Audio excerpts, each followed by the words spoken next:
അപ്പോൾ നമ്മുടെ bridge engineering അല്ല, നമുക്ക് നെക്സ്റ്റ് നോക്കാനുള്ള ഭാഗം എന്ന് പറയുന്നത് കൾവേർട്സിനെ പറ്റിയാണ്.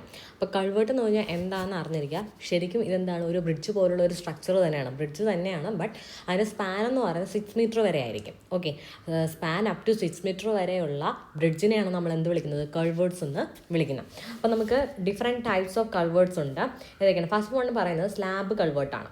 ഓക്കെ, സ്ലാബ് കൾവേർട്ട് എന്ന് പറഞ്ഞാൽ suitable in high discharge areas and low debris flow areas. അപ്പോൾ സ്ലാബ് കൾവേർട്ട് എവിടെയാണ് സ്യൂട്ടബിൾ എന്നറിയുക. ഇന്ന് ഈ പറയുന്ന പോയിന്റ്സ് മാത്രം നിങ്ങൾ പഠിച്ചാൽ മതി, അതിനപ്പുറമായിട്ട് ഒന്നും പഠിക്കാനില്ല. ഓക്കെ, അപ്പോൾ സ്ലാബ് കൾവേർട്ട് എവിടെയാണ് സ്യൂട്ടബിൾ എന്ന് പറയുന്നത്, ഹൈ ഡിസ്ചാർജ് ഉള്ള ഏരിയാസിലും അതുപോലെ തന്നെ ലോ ഡെബ്രിസ് ഫ്ലോ ഉള്ള ഏരിയാസിലുമാണ് എന്തെന്നുള്ള സ്ലാബ് കൾവേർട്ട് സ്യൂട്ടബിൾ ആയിട്ട് വരുന്നത്. എവിടെയൊക്കെയാണ്? ഹൈ ഡിസ്ചാർജ് ഏരിയാസിലും ലോ ഡെബ്രിസ് ഫ്ലോ ഏരിയാസിലും. ഓക്കെ, അപ്പോൾ ഈ സ്ലാബ് കൾവേർട്ട് എന്തുകൊണ്ടാണ് എനിക്ക് ഉണ്ടാക്കി കൊടുക്കുന്നത്, ഒരു RCC സ്ലാബ് ആയിരിക്കും, അല്ലെങ്കിൽ ഒരു സ്റ്റോൺ സ്ലാബ് ആയിരിക്കും. ഓക്കെ, ഈ സിംപ്ലി സപ്പോർട്ടഡ് ഓവർ അബട്ട്മെന്റ്സ്. അബട്ട്മെന്റ്സിൽ സിംപ്ലി സപ്പോർട്ടഡ് ആയിട്ടുള്ള ഒരു സ്ലാബാണ് എന്ന് പറയുന്നത് സ്ലാബ് കൾവേർട്ട് എന്ന് പറയുന്നത്. ഓക്കെ, അപ്പോൾ ഈ slab culvert up to maximum span of 3 metre വരെയാണ് സ്യൂട്ടബിൾ. ഓക്കെ, സ്പാൻ എന്ന് പറയുന്നത് അപ് ടു 3 മീറ്റർ ആണെങ്കിലാണ് ഏത് സ്യൂട്ടബിൾ, സ്ലാബ് കൾവേർട്ട് സ്യൂട്ടബിൾ. അടുത്ത് വരുന്നത് pipe കൾവേർട്ടാണ്. suitable in low discharge areas, low debris flow areas and high embankment. Okay, high discharge areas low debris flow areas നമുക്ക് ഏതായിരുന്നു suitable, slab culvert ആയിരുന്നു suitable. ഇനി pipe culvert എന്ന് പറഞ്ഞാൽ low discharge ഏരിയാസിലും low debris flow areas പിന്നെ high embankment ഉള്ള സ്ഥലങ്ങളിലാണ് എന്തെന്ന് പറഞ്ഞാൽ പൈപ്പ് കൾവേർട്ട് സ്യൂട്ടബിൾ ആയിട്ട് വരുന്നത്. അടുത്ത് വരുന്നത് ബോക്സ് കൾവേർട്ട്. ബോക്സ് കൾവേർട്ട് എന്ന് പറഞ്ഞാൽ ഹെവി ഡെബ്രിസ് ഫ്ലോ ഏരിയാസിലാണ് ബോക്സ് കൾവേർട്ട് സ്യൂട്ടബിൾ ആയിട്ട് വരുന്നത്. എവിടെയാണ്? Heavy debris flow areas. നമ്മൾ നേരത്തെ പറഞ്ഞ രണ്ട് കണ്ടീഷനിലും ഡെബ്രിസ് ഫ്ലോ എന്തായിരുന്നു, ലോ ആയിരുന്നു. സ്ലാബ് കൾവേർട്ട് ആണെങ്കിലും പൈപ്പ് കൾവേർട്ട് ആണെങ്കിലും ലോ ഡെബ്രിസ് ഫ്ലോ ഏരിയാസ് ആയിരുന്നു. ബോക്സ് കൾവേർട്ട് എന്ന് പറഞ്ഞാൽ ഹെവി ഡെബ്രിസ് ഫ്ലോ ഏരിയസിലാണ് നമ്മൾ സ്യൂട്ടബിൾ ആയിട്ട് വരുന്നത്. അപ്പോൾ ഹെവി ഡെബ്രിസ് ഫ്ലോ എന്ന് പറയുമ്പോഴത്തേക്കും നമ്മൾ അവിടെ യൂസ് ചെയ്യുന്ന സ്ട്രക്ചർ ഏതായിരിക്കും, ഒരു RCC കൺസ്ട്രക്ഷൻ ആയിരിക്കും. സോ ബോക്സ് കൾവേർട്ട് എന്ന് പറഞ്ഞാൽ ഒരു RCC റിജിഡ് ഫ്രെയിം ബോട്ട്സ് ആണ്. Okay, casted monolithically of square or rectangular opening of span up to 3 metre is used. Okay, span എത്രയാണ്? അപ് ടു 3 മീറ്റർ തന്നെയാണ് ഏതിലും വരുന്നത്, ബോക്സ് കൾവേർട്ടിലും വരുന്നത്. ഒരു സ്ക്വയർ അല്ലെങ്കിൽ റെക്ടാങ്കുലർ ഓപ്പണിംഗ് ഉള്ള ഒരു RCC റിജിഡ് ഫ്രെയിം ബോട്ട്സ് ആണ് എന്ന് പറയുന്നത് ബോക്സ് കൾവേർട്ട് എന്ന് പറയുന്നത്. Okay, larger life spans, greater hydraulic efficiency, superior durability for worst environmental conditions and greater resistance to damage due to debris. അപ്പോൾ അതിൻ്റെ പ്രത്യേകത എന്താണ്? ലാർജർ ലൈഫ് സ്പാൻ ആണ്. അപ്പോൾ മറ്റു ഇതിനൊക്കെ വെച്ച് നോക്കുമ്പോഴത്തേക്കും ഇതിൻ്റെ ലൈഫ് സ്പാൻ കൂടുതലാണ്. അതുപോലെ തന്നെ ഗ്രേറ്റർ ആയിട്ടുള്ള ഹൈഡ്രോളിക് എഫിഷ്യൻസി ഉണ്ട്. Superior durability for worst environmental condition. Worst environmental കണ്ടീഷനിലും ആര് വിസ്റ്റാൻഡ് ചെയ്യും? നമ്മുടെ box culvert withstand. And greater resistance to damage due to debris. ഇനി അടുത്ത് വരുന്നതെന്ന് പറയുന്നത് ആർച്ച് കൾവേർട്ടാണ്. ആർച്ച് കൾവേർട്ട് എന്ന് പറഞ്ഞാൽ ഹൈ ഡിസ്ചാർജ് ഏരിയാസിലും ലോ ഡെബ്രിസ് ഫ്ലോ ഏരിയാസിലുമാണ് ഏത് സ്യൂട്ടബിൾ ആയിട്ട് വരുന്നത്, ആർച്ച് കൾവേർട്ട് സ്യൂട്ടബിൾ ആയിട്ട് വരുന്നത്. അപ്പോൾ നമ്മൾ ഈ ഹെവി ഡെബ്രിസ് ഫ്ലോ ഏരിയ എവിടെ മാത്രമേ പറഞ്ഞിട്ടുള്ളൂ, ബോക്സ് കൾവേർട്ടിന് മാത്രമേ പറഞ്ഞുള്ളൂ. അപ്പോൾ അത് അതിൻ്റേതായിട്ടുള്ള സവിശേഷതയാണ്. എന്താ? ഹെവി ഡെബ്രിസ് ഫ്ലോ ഏരിയാസ് നമ്മൾ ഏത് യൂസ് ചെയ്യുന്നത് വെച്ചാൽ ബോക്സ് കൾവേർട്ടാണ് നമ്മൾ യൂസ് ചെയ്യുന്നത്. ബാക്കി എല്ലായിടത്തും നിന്നാണ് ലോ ഡെബ്രിസ് ഫ്ലോ ഏരിയസിലാണ് യൂസ് ചെയ്യുന്നത്. ആൻഡ് ഹൈ ഡിസ്ചാർജ് ഏരിയസിൽ നമ്മൾ യൂസ് ചെയ്യുന്നത് ആർച്ച് കൾവേർട്ടാണ്. ഓക്കെ, അപ്പോൾ ഈ ആർച്ച് കൾവേർട്ട് എന്ന് പറയുന്നത് ഒരു ബ്രിക്ക് മേസൻ്റെ അല്ലെങ്കിൽ സ്റ്റോൺ മേസൺ അല്ലെങ്കിൽ പ്ലെയിൻ സിമെന്റ് കോൺക്രീറ്റ് കൊണ്ടൊക്കെ ആയിരിക്കും ആർച്ച് കൾവേർട്ട് നമ്മൾ ഉണ്ടാക്കുന്നത്. അതിൻ്റെ സ്പാൻ എന്ന് പറയുന്നത് നമ്മൾ 3 മീറ്ററിന് താഴെയായിരിക്കും വയ്ക്കുന്നത്. Super structure consisting of 1 or 2 arches. അപ്പോൾ ഇതിൽ ആർച്ച് കൾവേർട്ട് എന്ന് പറയുന്നത് എന്താണ്? അതിൻ്റെ സൂപ്പർ സ്ട്രക്ചറിൽ 1 or 2 അതിലധികമോ ഉണ്ടായിരിക്കും ആർച്ചസ് ഉണ്ടായിരിക്കും. അപ്പോൾ കൾവേർട്ടിൻ്റെ ഡെഫിനേഷൻ ഇവിടെയാണ് പറയുന്നത്, ജസ്റ്റ് ഒന്ന് നോക്കുക. അതായത് കൾവേർട്ട് എന്ന് പറഞ്ഞാൽ ഒരു സ്മോൾ ബ്രിഡ്ജാണ് used to carry water from one side to other. അപ്പോൾ ഒരു വാട്ടർ ഒരു സൈഡിൽ നിന്ന് മറ്റേ സൈഡിലേക്ക് ക്യാരി ചെയ്യാൻ യൂസ് ചെയ്യുന്ന ഒരു സ്മോൾ ബ്രിഡ്ജാണ് എന്ന് പറഞ്ഞാൽ കൾവേർട്ട് എന്ന് പറയുന്നത്. ഓക്കെ, കൾവേർട്ട് എന്ന് പറഞ്ഞാൽ small bridge used to carry water from one side to the other. അപ്പോൾ അതേപോലെ തന്നെ ഈ bridge of span up to 6 metre എന്നും കൾവേർട്ടിന് ഒരു ഡെഫിനേഷൻ ഉണ്ട്. A bridge of span up to 6 metre ഏതെന്ന് ചോദിച്ചാൽ കൾവേർട്ടാണ്. അപ്പോൾ കൾവേർട്ടിൻ്റെ മാക്സിമം സ്പാൻ എത്രയെന്ന് വെച്ചാൽ എത്രയാണ്? ഇത് 6 മീറ്റർ. അതുപോലെ തന്നെ വാട്ടർ ഒരു സൈഡിൽ നിന്ന് മറ്റേ സൈഡിലേക്ക് ക്യാരി ചെയ്യാൻ യൂസ് ചെയ്യുന്ന സ്മോൾ ബ്രിഡ്ജിനെയും എന്ത് വിളിക്കും? കൾവേർട്ട് എന്ന് വിളിക്കും. ഇനി ബ്രിഡ്ജ് നമ്മൾ പറഞ്ഞു അതിൻ്റെ ബ്രിഡ്ജിന് രണ്ടായിട്ട് നമുക്ക് തിരിക്കാം. മൈനർ ബ്രിഡ്ജും ഉണ്ട്, മേജർ ബ്രിഡ്ജും ഉണ്ട്, ബേസ്ഡ് ഓൺ ഇറ്റ്സ് ലെങ്ത് അല്ലെങ്കിൽ സ്പാൻ. ഓക്കെ, അതിൻ്റെ total span greater than 60 metre. ഇവിടെ നോക്കിയേ 6 മീറ്റർ ആണ് മാക്സിമം സ്പാൻ. 6 മീറ്റർ ആണ് ഏതാണ്? കൾവേർട്ടാണ്. ബ്രിഡ്ജിൽ total span greater than 60 metre ആണെങ്കിൽ മേജർ ബ്രിഡ്ജ് എന്ന് പറയും. അതുപോലെ തന്നെ ടോട്ടൽ ലെങ്ത് അല്ലെങ്കിൽ സ്പാൻ ലെസ് ദാൻ 60 മീറ്റർ ആണ് it is called minor bridge. Okay, അതുകൂടെ ഓർത്തിരിക്കുക. മൈനർ ബ്രിഡ്ജും മേജർ ബ്രിഡ്ജും ഇത് 60 മീറ്റർ ആണ് അവിടെ പറയുന്നത്. 60 മീറ്റർ കൂടുതലാണെങ്കിൽ it is major bridge, 60 metre താഴെയാണെങ്കിൽ it is minor bridge. Okay, span up to 6 metre ആണ് എന്ന് പറഞ്ഞ് കൾവേർട്ട് എന്ന് പറയുന്നത്.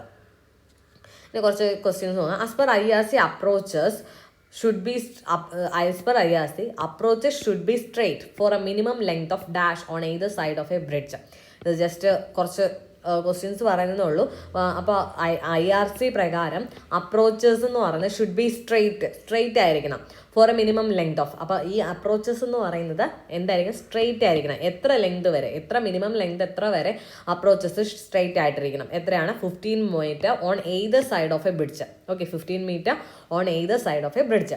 ഇനി the side of the pier may be given a batter varying from 1/6 to 1/12. Okay, pier എന്താണെന്ന് പറഞ്ഞു, അതിലൊരു ബാറ്റർ കൊടുക്കുന്നു പറഞ്ഞാൽ അതിനൊരു ഇൻക്ലിനേഷൻ കൊടുക്കുക. Side of a pier may be given a batter varying from എത്രയാണ്? 1/6 to 1/12. ഇനി ഓപ്പൺ കേസൺ എന്ന് പറഞ്ഞാൽ എന്തൊക്കെ കൊണ്ട് it is made up of timber, steel and RCC. ഇനി നമുക്ക് നോക്കാനുള്ള ക്ലാസിഫിക്കേഷൻ ഓഫ് ബ്രിഡ്ജ് ആണ്. നമുക്ക് പല ക്രൈറ്റീരിയയുടെ ബേസിൽ ബ്രിഡ്ജസിനെ ക്ലാസിഫൈ ചെയ്യാം. ഞാനിപ്പോൾ ഇവിടെ പറയുന്നത് റിലേറ്റീവ് പൊസിഷൻ ഓഫ് ഫ്ലോറിൻ്റെ ബേസിസിലാണ്. ഓക്കെ, ഫ്ലോർ എവിടെയാണ് വരുന്നത് അതിൻ്റെ റിലേറ്റീവ് പൊസിഷൻ്റെ ബേസിൽ എനിക്ക് 3 ടൈപ്പ് ബ്രിഡ്ജസ് ആണ് ഉള്ളത്. ഏതൊക്കെയാണ്? ഡെക്ക് ബ്രിഡ്ജ് ഉണ്ട്, ത്രൂ ബ്രിഡ്ജ് ഉണ്ട്, സെമി ത്രൂ ബ്രിഡ്ജ് ഉണ്ട്. ഡെക്ക് ബ്രിഡ്ജ് എന്ന് പറഞ്ഞാൽ നമ്മുടെ ട്രാഫിക് കയറി ചെയ്യുന്ന ആ ഒരു floor is supported at the top of main girders of the bridge or on the top of load bearing superstructure, then the bridge is called deck type bridge എന്ന് പറയും. Okay, അതായത് ലോഡ് കെയർ ചെയ്യുന്ന ആ ഒരു bridge. Okay, ഈ ഒരു സർഫസിലാണ് load care ചെയ്യുന്നത് ഇരിക്കുക. ഇതെന്ന് പറയുന്നത് എവിടെ ഇരിക്കുവാണ്? At the top of main girders എന്ന് പറയുന്നത് താഴെയാണ് വരുന്നത്. ഓക്കെ, മെയിൻ ഗിർഡേഴ്സിൻ്റെ ടോപ്പിലാണ് ഇരിക്കുന്നതെങ്കിൽ അതിനെ വിളിക്കുന്ന പേരാണ് എന്ത്? ഡെക്ക് ബ്രിഡ്ജ് എന്ന് പറയും. ഇനി ത്രൂ ബ്രിഡ്ജ് എന്ന് പറഞ്ഞാലോ, when the flooring of the bridge which caries traffic എന്ന് പറയുന്നത്, ആ ഫ്ലോറിംഗ് എന്ന് പറയുന്നത് മെയിൻ ഗിർഡേഴ്സിന് താഴെയാണ്. ഓക്കെ, ഫ്ലോറിംഗ് എന്ന് പറയുന്നത് മെയിൻ ഗിർഡേഴ്സിന് താഴെയാണ് വരുന്നതെങ്കിൽ അതിന് മീനിങ് എന്താണ്? ഇറ്റ് ഈസ് ത്രൂ ബ്രിഡ്ജ് ആണ്. Or at the bottom of load bearing super structure, ആ ലോഡ് ബിയർ ചെയ്യുന്ന സൂപ്പർ സ്ട്രക്ചറിൻ്റെ താഴെയാണ് നമ്മുടെ ഫ്ലോർ വരുന്നതെങ്കിൽ അതിനെ നമ്മൾ എന്ത് വിളിക്കും? ത്രൂ ബ്രിഡ്ജ് എന്ന്. അതിന് നമ്മൾ ബെസ്റ്റ് എക്സാമ്പിൾ എന്ന് പറഞ്ഞാൽ പുനലൂർ തൂക്കുപാലം. Okay, then semi through bridge ഉണ്ട്. സെമി ത്രൂ ബ്രിഡ്ജ് എന്ന് പറഞ്ഞാൽ ആ ബ്രിഡ്ജിൻ്റെ ഫ്ലോർ ലെവൽ എന്നത് it is supported at some intermediate level between top and bottom level of main load bearing superstructure of the bridge, then it is known as semi through bridge. അപ്പോൾ ടോപ്പിലല്ല ബോട്ടത്തിലല്ല ഒരു intermediate ലെവലിലാണ് കയറി ചെയ്യുന്നതെങ്കിൽ it is semi through bridge ആണ്. Okay, അപ്പോൾ നമ്മുടെ ഇവിടെ പറഞ്ഞ എന്താണ്? Classification based on relative position of ഫ്ലോറിൻ്റെ ബേസിൽ ഏതൊക്കെയാണ്? Deck bridge, through bridge, semi through bridge. Deck type എന്ന് പറഞ്ഞാൽ എന്താണ്? നമ്മുടെ ആ ലോഡ് ബിയറിംഗ് സൂപ്പർ സ്ട്രക്ചർ എന്ന് പറയുന്നതിൻ്റെ മുകളിലാണ് നമ്മുടെ ഫ്ലോർ വരുന്നതെങ്കിൽ ഡെക്ക് ബ്രിഡ്ജ്, താഴെയാണ് വരുന്നതെങ്കിൽ ത്രൂ ബ്രിഡ്ജ്. ഇനി ഇൻ്റർമീഡിയറ്റ് ആയിട്ട് വരുന്നതെങ്കിൽ ഇത് സെമി ത്രൂ ബ്രിഡ്ജ്. ഇനി based on function or purpose, function അല്ലെങ്കിൽ പർപ്പസിൻ്റെ ബേസിൽ നമുക്ക് ക്ലാസിഫൈ ചെയ്യാം. ഏതാണ്? ഫസ്റ്റ് വരുന്ന ഹൈവേ ബ്രിഡ്ജ്. ആ പേര് തന്നെ നമുക്ക് കിട്ടും. എന്താണ്? ഒരു ഹൈവേ ക്രോസ് ചെയ്ത് അല്ലെങ്കിൽ along A highway cross, highway across another highway. Okay, ഒരു ഹൈവേയിൽ നിന്നും എന്താണ് മറ്റൊരു ഹൈവേ ക്രോസ് ചെയ്യാൻ, അല്ലാന്നുണ്ടെങ്കിൽ മറ്റൊരു റെയിൽവേ ക്രോസ് ചെയ്യാൻ അല്ലെങ്കിൽ ഒരു വാട്ടർ വേ ക്രോസ് ചെയ്യാനായിട്ട് നമ്മൾ യൂസ് ചെയ്യുന്നതാണ് ഹൈവേ ബ്രിഡ്ജ്. അപ്പോൾ ഒരു ഭാഗം ഏതാണ്? ഹൈവേ ആണ്. ആ ഹൈവേയിൽ നിന്നും മറ്റേത് ഹൈവേ ആവാം, റെയിൽവേ ആവാം, വാട്ടർ വേ ആവാം. അത് ക്രോസ് ചെയ്യാൻ വേണ്ടി യൂസ് ചെയ്യുന്നത് ഹൈവേ ബ്രിഡ്ജ്. അപ്പോൾ റെയിൽവേ ബ്രിഡ്ജ് എന്തായിരിക്കും? It is the bridge considered along railway line across highway or A water way. Okay, അപ്പോൾ റെയിൽവേ ലൈനിന് കൺസ്ട്രക്റ്റഡ് അലോങ് റെയിൽവേ ലൈനെ അലോങ് ആയിട്ട് കൺസ്ട്രക്ട് ചെയ്തിട്ടുണ്ട്. എന്ത് ക്രോസ് ചെയ്യാനാണ്? ഒരു ഹൈവേ അല്ലെങ്കിൽ വാട്ടർ വേ ക്രോസ് ചെയ്യാനാണ് നമ്മൾ എന്ത് യൂസ് ചെയ്യുന്നത്? റെയിൽവേ ബ്രിഡ്ജ് നമ്മൾ യൂസ് ചെയ്യുന്നത്. ഇനി ഫുട് ബ്രിഡ്ജ് ഉണ്ട്. ഫുട് ബ്രിഡ്ജ് ആ പേര് തന്നെ പെഡസ്ട്രിയൻസിന് ക്രോസ് ചെയ്യാൻ across A road way, railway അല്ലെങ്കിൽ വാട്ടർ വേ. ഇനി വയോഡക്റ്റ്, ഇത് ഇമ്പോർട്ടൻ്റ് ആണ്. വയോഡക്റ്റ് ഒക്കെ എന്താണെന്ന് നമുക്ക് ചോദിക്കാം. Okay, it is a bridge composed of several small spans for crossing a valley. Okay, കുറേ സ്മോൾ സ്പാൻസിലുള്ള ബ്രിഡ്ജസ് കമ്പോസ് ചെയ്തിരിക്കുന്ന ഒരു ബ്രിഡ്ജാണ് എന്ന് പറഞ്ഞാൽ viaduct. It is a bridge composed of several small spans for crossing valley. ഒരു valley cross ചെയ്യാനായിട്ടുള്ള ഒരു ബ്രിഡ്ജാണ്. It is composed several small spans, ചെറിയ ചെറിയ സ്പാനുകൾ കൊണ്ടാണ് അത് ഉണ്ടാക്കി. അതിനാണ് വയാഡക്റ്റ് എന്ന് പറയുന്നത്. ഇനി അക്യുഡക്റ്റ് ഉണ്ട്, അതായത് നമ്മുടെ വാട്ടർ കൺവേ ചെയ്യാനായിട്ട് നമ്മൾ ഒരു ബ്രിഡ്ജ് കൺസ്ട്രക്ട് ചെയ്യണം. Over and obstacle such as river or Valley, ഒരു റിവർ അല്ലെങ്കിൽ വാലിക്ക് അക്രോസ് ആയിട്ട് വാട്ടർ കൺവേ ചെയ്യാൻ ഞാൻ ഒരു ബ്രിഡ്ജ് കൺസ്ട്രക്ട് ചെയ്യണം. അതിനെയാണ് എന്ത് വിളിക്കുന്നത്? അക്യുഡക്റ്റ് എന്ന് വിളിക്കുന്നത്. ഓക്കെ. ഇനി ബേസ്ഡ് ഓൺ ലീനിയർ വാട്ടർവേ നമുക്ക് ബ്രിഡ്ജിനെ ക്ലാസിഫൈ ചെയ്യാം. 4 ടൈപ്പാണുള്ളത്. ലീനിയർ വാട്ടർവേ, അതായത് ആ ലീനിയർ വാട്ടർവേയുടെ ലെങ്ത് 6 മീറ്റർ. അതായത് നമ്മൾ നേരത്തെ പറഞ്ഞു സ്പാൻ എന്ന് പറയുന്നത് ലെസ് ദാൻ 6 മീറ്റർ ആണെങ്കിൽ, ബ്രിഡ്ജിന്റെ സ്പാൻ ലെസ് ദാൻ 6 മീറ്റർ ആണെങ്കിൽ നമ്മൾ എന്ത് വിളിക്കും? കൾവേർട്ട് എന്ന് വിളിക്കുന്നു പറഞ്ഞു. സോ ആ കൾവേർട്ട് തന്നെയാണ് വിളിക്കുന്നത്. അപ് ടു ലീനിയർ വാട്ടർവേ എന്ന് പറയുന്നത് അപ് ടു 6 മീറ്റർ ആണ്, it is culvert. Minor bridge എന്ന് പറഞ്ഞാൽ 6 to 30 മീറ്റർ ആണ്. മേജർ ബ്രിഡ്ജ് എന്ന് പറഞ്ഞാൽ ഓവർ 30 മീറ്റർ. ലോങ് ബ്രിഡ്ജ് എന്ന് പറഞ്ഞാൽ ഓവർ 120 മീറ്റർ. ഓക്കെ. അപ്പോൾ ഇതെന്ന് പറഞ്ഞാൽ ലോങ് ബ്രിഡ്ജ്. അപ്പോൾ നമ്മൾ 2 classify, minor bridge, major bridge എന്ന് ക്ലാസിഫൈ ചെയ്യുമ്പോൾ നമ്മൾ നേരത്തെ പറഞ്ഞു ഗ്രേറ്റർ ദാൻ 60 മീറ്റർ ആണെങ്കിൽ എന്തെന്ന് പറയാം? നമുക്ക് തന്നെ മേജർ ബ്രിഡ്ജ് എന്ന് പറയാം. ലെസ് ദാൻ 60 മീറ്റർ ആണെങ്കിൽ ഇറ്റ് ഈസ് മൈനർ ബ്രിഡ്ജ്. അതുകൂടെ ഓർത്തിരിക്കുക. ഓക്കെ. അക്കോർഡിംഗ് ടു ഇന്ത്യൻ റെയിൽവേക്ക് എന്താണ് ബ്രിഡ്ജസിനെ ക്ലാസിഫൈ ചെയ്യുന്നുണ്ട്. 3 ആയിട്ടാണ് ക്ലാസിഫൈ ചെയ്യുന്നത്. ഒന്നെന്ന് പറയുന്നത് മേജർ ബ്രിഡ്ജ്. മേജർ ബ്രിഡ്ജ് എന്ന് പറഞ്ഞാൽ അതിൻ്റെ ടോട്ടൽ വാട്ടർവേ, ഓക്കെ, ഇവിടെ എന്താ പറഞ്ഞത്? ഇവിടെ സ്പാനിൻ്റെ ബേസിലാണ് 60 മീറ്റർ പറഞ്ഞത്. ആൻഡ് ഇവിടെ പറഞ്ഞ ലീനിയർ വാട്ടർവേയുടെ ബേസിൽ. സോ വാട്ടർവേ മോർ ദാൻ, ഇനി റെയിൽവേ പറയുന്നത് വാട്ടർവേ മോർ ദാൻ 18 മീറ്റർ അല്ലെങ്കിൽ having any span of clear water of 12 metre or over, അതിന് നമ്മൾ എന്ത് വിളിക്കും? മേജർ ബ്രിഡ്ജ് എന്ന് വിളിക്കും. ഇതിൻ്റെ മൈനർ ബ്രിഡ്ജ് എന്ന് പറഞ്ഞാൽ ടോട്ടൽ വാട്ടർവേ എന്ന് പറയുന്നത് ലെസ് ദാൻ 18 മീറ്റർ ആയിരിക്കും. അല്ലെങ്കിൽ any span of clear waterway എന്ന് പറയുന്നത് ലെസ് ദാൻ 12 മീറ്റർ ആണെങ്കിൽ അതിനെ നമ്മൾ മൈനർ ബ്രിഡ്ജ് എന്ന് വിളിക്കും. ഇനി ഇമ്പോർട്ടൻറ്റ് ബ്രിഡ്ജസ് ഉണ്ട്, അതായത് those major bridges having total waterway of 18 metre and more, അതിനെയാണ് നമ്മൾ എന്ത് വിളിക്കുന്നത്? ഇമ്പോർട്ടൻറ്റ് ബ്രിഡ്ജസ് എന്ന് വിളിക്കുന്നത്. ഇനി ബേസ്ഡ് ഓൺ അലൈൻമെൻറ്റ് നമുക്ക് ഡിഫറെൻറ്റ് ടൈപ്സ് ഓഫ് ബ്രിഡ്ജ് ഉണ്ട്. ഏതൊക്കെയാണ്? സ്ക്യൂ ബ്രിഡ്ജും കോസ്വേയും. ഓക്കെ. ബേസ്ഡ് ഓൺ അലൈൻമെൻറ്റ് ഏതൊക്കെയാണ്? സ്ക്രൂ ബ്രിഡ്ജും ഉണ്ട്, കോസ്വേ ഉണ്ട്. എന്താണ് സ്ക്രൂ ബ്രിഡ്ജ് എന്ന് പറഞ്ഞാൽ? അതായത് നമ്മുടെ ഫ്ലോയുടെ ഡയറക്ഷൻ ഇതാന്ന് വയ്ക്കാം. ഓക്കെ. ആ ഫ്ലോയുടെ ഡയറക്ഷന് പെർപെൻഡിക്കുലർ ആയിട്ടാണ് ഞാൻ എൻ്റെ ബ്രിഡ്ജ് കൺസ്ട്രക്ട് ചെയ്യുന്നത്. ഫ്ലോ ഡയറക്ഷൻ, ഇതാണ് ഇപ്പോൾ ഒരു റിവർ, അതിൻ്റെ ഫ്ലോ ഡയറക്ഷന് പെർപെൻഡിക്കുലർ ആയിട്ട് ഇതാണ് എൻ്റെ ബ്രിഡ്ജ് എന്ന് വയ്ക്കാം. ഞാൻ ഒരു ബ്രിഡ്ജ് കൺസ്ട്രക്ട് ചെയ്യുന്നതെന്ന് വയ്ക്കാം. ഓക്കെ. ഇപ്പോൾ if the bridge is construct at an angle other than 90 degree ആണെങ്കിൽ, ഓക്കെ, ഇതെന്ന് പറഞ്ഞാൽ 90 ഡിഗ്രി ആണെന്നുണ്ടെങ്കിൽ അതിന് നമ്മൾ എന്ത് വിളിക്കും? It is called straight bridge. Okay. 90 degree ആണെങ്കിൽ it is called straight bridge. Okay. അപ്പോൾ സ്ക്യൂ ബ്രിഡ്ജും സ്ട്രൈറ്റ് ബ്രിഡ്ജും എന്താണെന്നാണ് പറയുന്നത്?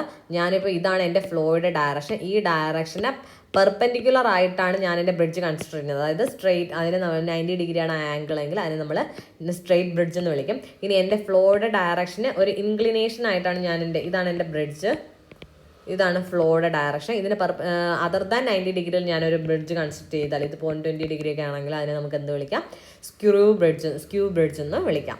ഇനി എന്താണ് കോസ്വേ? കോസ്വേ എന്ന് പറഞ്ഞാൽ cross drainage structures with or without opening below the road surface provided across a shallow drainage course at or above the bed level which allows flood runoff to pass over it.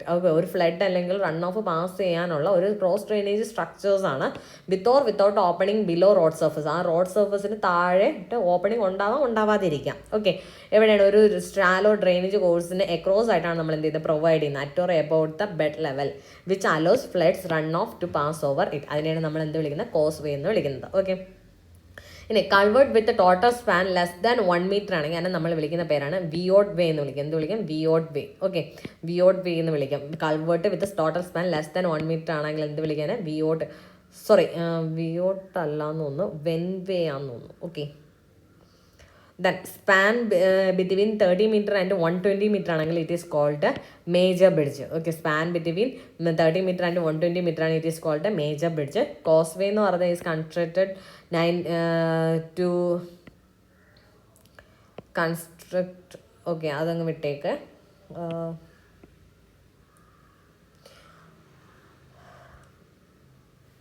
അപ്പോൾ ഇത്രയും നോക്കുക.